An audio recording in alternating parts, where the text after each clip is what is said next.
Hello, Ma'am and Sir. My name is Divina Pitalgo. I'm 42 years old from Philippines, married, and I have the three children, two boys and one girl.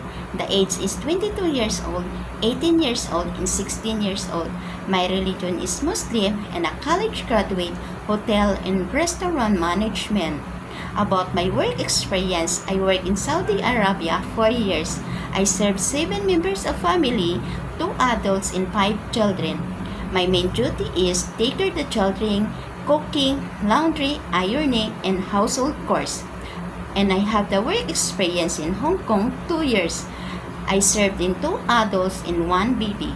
The main duty and priority is take care of the baby, laundry, cooking, ironing, marketing, and household chores. I can cook the Chinese food and are willing to learn the Cantonese language. I love to take care and play with the children. To my future employer, Ma'am and Sir, if you hire me, I will surely grateful, happy, and excited to work with you. I assure you, I will be the honest, hardworking, and loyal, and I will love your kids as my own. And I will promise to work your family for as longer period, and I will do my best. Thank you so much. Hope you see soon.